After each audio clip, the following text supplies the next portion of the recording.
Welcome to our shop, Aggressive Crawlers Off-Road.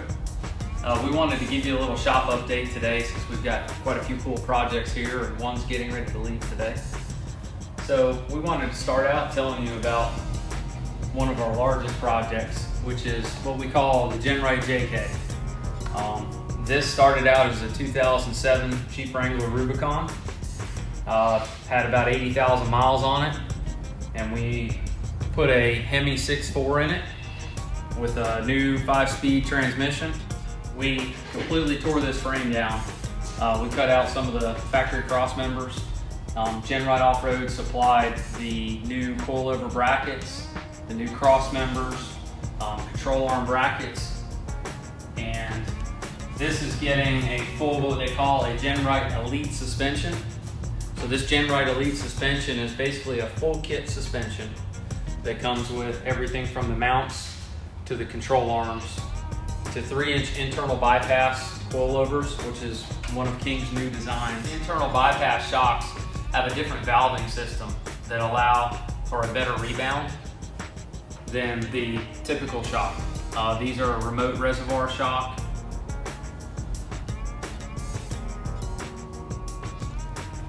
These Curry 70s, Curry, by the way, we went and visited their facility in California when we went to the West Coast to also visit GenRight. They actually, Curry says they spec these axles out specifically for GenRight Off-Road.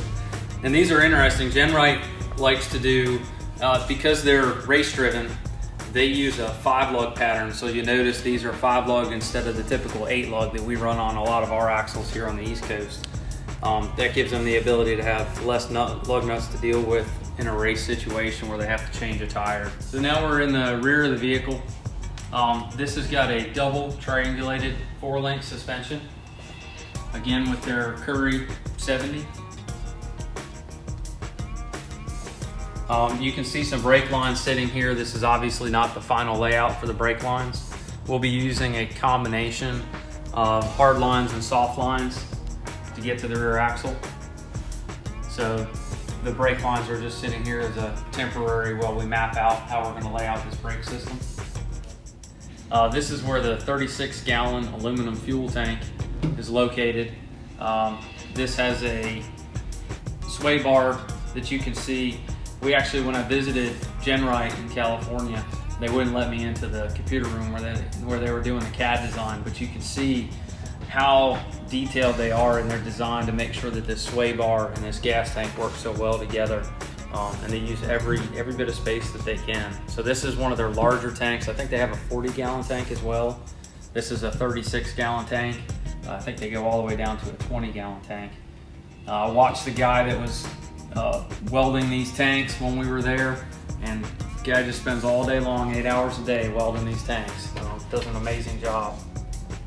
These guys have a great attention to detail. We noticed their fit and finish in their bracketry was second to none. How well they put this kit together. Everything works so well together, and everything is all pre-designed.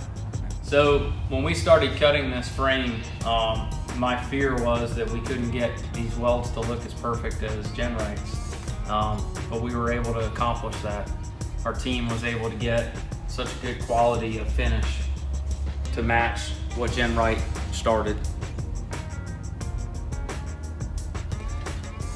So this cross member here is GenRight's cross member, and you can see where they gusset on the frame. This plate is welded on, wraps underneath the frame, so they get quite a few weld points.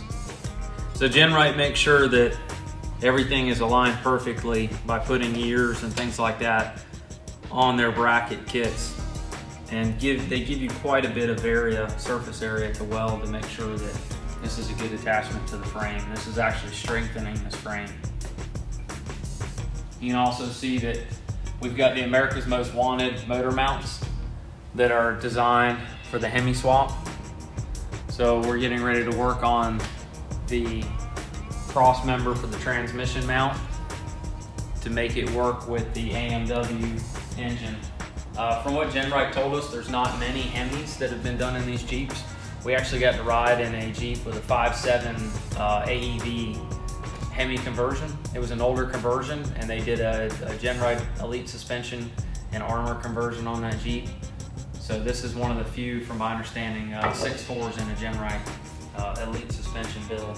So we're pretty excited to see how this works out and to see where the clearances are, etc. This Jeep, when it's done, it's going to be fully armored. It'll have a GenRight roll cage, GenRight bumpers, GenRight body armor. It will also have a GenRight aluminum dash in it. It'll have custom seats, race seats with 5-point harnesses. And then we're still looking at the options for the electronics for the dash for this vehicle.